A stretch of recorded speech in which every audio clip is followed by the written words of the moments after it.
बहुत स्वागत है आप सभी का हिंदी खबर में। मैं हूं आपके साथ ऋतु भंडारी और शुरुआत करते हैं एक बड़ी खबर के साथ बुलेटिन की, जहां भारत और अमेरिका के बीच में अंतरिम ट्रेड डील जारी है। तो बड़ी खबर, दोनों देशों ने ट्रेड डील की अंतरिम रूपरेखा अब जारी कर दी है, जहां डोनाल्ड ट्रंप की तरफ से 25% टैरिफ हटाने के फैसले पर हस्ताक्षर भी कर दिए गए हैं। और ये बहुत बड़ी खबर है, जहां पर आपको बता दें कि व्हाइट हाउस और भारत के वाणिज्य मंत्रालय का संयुक्त स्टेटमेंट भी इस दौरान सामने आया है, जहां अमेरिका अब भारतीय मूल के उत्पादों पर सिर्फ 18% का ही टैरिफ लगाएगा।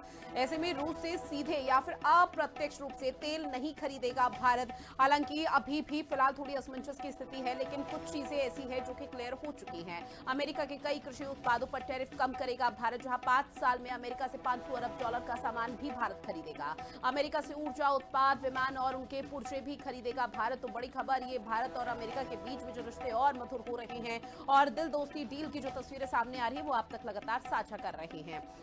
साथ ही आपको बता दें कि भारत अमेरिका ट्रेड डील पर पीएम मोदी का पोस्ट भी सामने आया है, जहां पीएम मोदी ने अपने पोस्ट में मेंशन किया है कि भारत और अमेरिका के लिए ये अच्छी खबर है। अंतरिम ट्रेड डील के लिए फ्रेमवर्क पर सहमति बन गई है। मजबूत संबंधों के प्रति प्रतिबद्धता के लिए धन्यवाद भी इस दौरान प्रधानमंत्री नरेंद्र मोदी ने डोनाल्ड ट्रंप को दिया है। साथ ही उन्होंने अपने पोस्ट में लिखा है कि ये फ्रेमवर्क हमारी साझेदारी को और गहरा करेगा, यानी कि भारत और अमेरिका के बीच में जो रिश्ते हैं, जो साझेदारी है, वो और मजबूत अब होती हुई नजर आएगी। ये किसान उद्यमियों के लिए नए अवसर भी खोलेगा, नए अवसर पैदा करेगा, जो कि एक राहत देगा। तो बड़ी खबर, जो कि भारत के लिए राहत भरी खबर सामने आ रही है, जहां भारत अमेरिका ट्रेड डील पर पीएम मोदी का ये पोस्ट आपकी टीवी स्क्रीन पर डोनाल्ड ट्रंप को धन्यवाद भी इस दौरान दिया। साथ ही उन्होंने कहा कि भारत और अमेरिका के बीच में जो ये ट्रेड डील हुई है, ये दोनों ही देशों की साझेदारी को और गहरा करेगा और मजबूत करेगा। तो भारत और अमेरिका के बीच में ट्रेड डील को लेकर लगातार लंबे समय से केंद्र सरकार को घेरा जा रहा था विपक्षी पार्टियों की तरफ से, लेकिन अब चूंकि अब इस तरह का बड़ा कदम यहाँ पर डोनाल्ड ट्रंप की तरफ से उठाया गया है, लेकिन जब बात रूस को लेकर सामने आती है, क्योंकि सब कुछ जो हुआ था वो इसी वजह से हुआ था कि भारत सीधे तौर पर रूस से तेल खरीदता है। आयात निर्यात की जो स्थिति है वो भारत और रूस के बीच में देखने को मिल पाती है, लेकिन अब जो जानकारी सामने आ रही है उसमें ये कि अप्रत्यक्ष रूप से फिलहाल रूस से भारत तेल नहीं खरीदेगा। जो डोनाल्ड ट्रंप की तरफ से कहा जा रहा था कि वेनेजुएला से तेल की खरीदी होगी, क्योंकि वेनेजुएला जो पूरा देश है, जिस तरह के हाल फिलहाल में स्थिति और उठापटक की तस्वीरें देखने को मिल पाई थी, उसके बाद अमेरिका का कब्जा है, डोनाल्ड ट्रंप उस पर काबिज है। और ऐसे में डोनाल्ड ट्रंप की तरफ से लगातार कहा जा रहा है कि भारत अब वेनेजुएला से ही तेल खरीदेगा, ताकि वहां की जो इनकम सोर्स है, जो वहां की अर्थव्यवस्था है, वो और मजबूत हो सके। और उसी को लेकर अब एक बार फिर से इस तरह की तस्वीरें देखने को मिल पा रही है। यूनिलैटरल ट्रेड एग्रीमेंट है, हम बायलैटरल नहीं मानने को तैयार है, हम इसकी निंदा करते हैं। मोदी सरकार सरेंडर कर गई और हो सकता है कि कोई इनकी चीज बहुत ज्यादा कमजोरी दबी हो। मोदी जी की कमजोरी जहां तहां चीन में, अमेरिका के पास है, उसके लिए देश को पनिशमेंट क्यों देना चाहिए? अगर कमजोरी है, भारी कमजोरी है, तो इस्तीफा दे दे, देश तो न भुगते। इन्होंने जो भी व्यक्तिगत तौर से किया है, जो भी कमजोरी है इनकी, तो देश को तो छोड़ दे।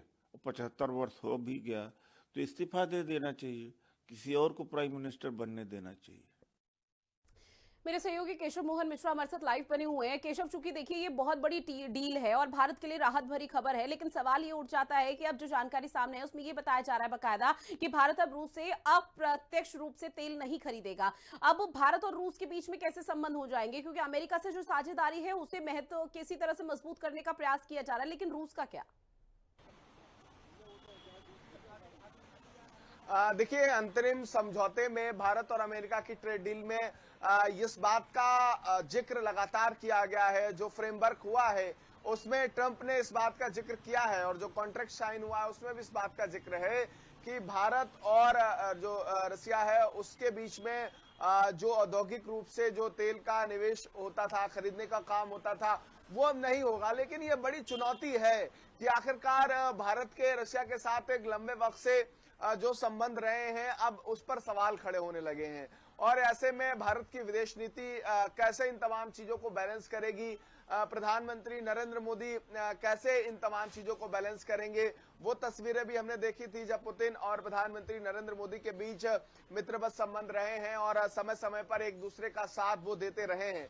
अब अमेरिका और भारत का ये ट्रेड डील, जिस पर विपक्ष लगातार सरकार को घेर रहा है कि ट्रंप तो कभी भी बयान बदलते हैं और अगर आने वाले समय में भारत पर टैरिफ बढ़ाया गया और ऐसी स्थिति में हम रशिया के साथ अपने संबंध खराब करते हैं तो ये भारत की विदेश नीति के लिए एक बड़ी चुनौती होगी। बहरहाल अब देखना ये होगा कि इन तमाम चीजों के मद्देनजर भारत क्या इस पर अपनी रणनीति बनाता है। रशिया और अमेरिका दोनों भारत के लिए महत्वपूर्ण है और उसके साथ भी भारत के जो संबंध है वो बेहतर रहे, इस पर भी कहीं ना कहीं अब जो चिंतन है वो चल रहा है और निश्चित तौर पर ये जरूर देखना होगा कि आखिरकार इस पर बिल्कुल भारत केशव, की देखिए अभी क्या फिलहाल रणनीति इंतजार रहेगी। किया जा रहा है कि भारत का स्टेटमेंट इस पूरे मामले को लेकर सामने क्या आता है, लेकिन सवाल अब ये भी उठ रहा है कि अगर अप्रत्यक्ष रूप से रशिया से तेल की खरीद भारत नहीं करता है तो वेनेजुएला से करेगा। जिस तरह से डोनाल्ड ट्रंप बार बार एक ही राग को अलापने की कोशिश कर रहे थे, अगर वेनेजुएला से तेल खरीदता है भारत तो क्या ये मानकर चला जाए कि जो भारत का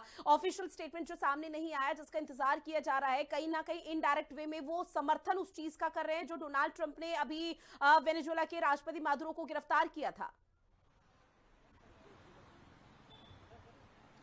देखिए अभी इस पर कुछ भी कहना बहुत जल्दबाजी है और मुझे लगता है कि भारत विदेश नीति के तमाम कूटनीतिक समझौतों को लेकर कई बार जरूरी होता है तभी उस पर बयान देता है और लेकिन भारत की रणनीति क्या होगी इस तमाम चीजों को लेकर इस पर सबकी निगाहें बनी हुई हैं। लेकिन हमें ये समझना होगा कि वेनेजुएला से तेल की खरीद फरोख्त क्या भारत कर पाएगा, क्या रूस को दरकिनार करके अमेरिका के जो नियम है, ट्रंप की जो बात है उस पर प्रधानमंत्री नरेंद्र मोदी हाँ जी करते दिखाई देंगे। इन तमाम चीजों पर लगातार सबकी निगाहें बनी हुई हैं। विदेश नीति भारत की कैसी रहेगी, भारत इस पर अपने क्या फैसले लेगा, ये आने वाले समय में तस्वीर साफ होगी। लेकिन चाहे ट्रंप के तमाम बयान हो, ट्रंप की गतिविधि हो, उस पर प्रधानमंत्री नरेंद्र मोदी ने कभी भी कोई बयान नहीं दिया है, वो बयानों से बचते रहे हैं। और मुझे लगता है कि जब विदेश नीति के ऐसे मामले होते हैं तो सरकार ये जो कदम उठाती है वो निश्चित तौर पर इसलिए वो कदम होते हैं क्योंकि दूरगामी भारत के आर्थिक रूप से क्या समझौते रहेंगे और इसके क्या मापदंड होंगे, इस पर भी नजर रखकर ही विदेश के तमाम मामलों पर सरकारें अपना पक्ष रखती नजर आती हैं। ठीक है केशव।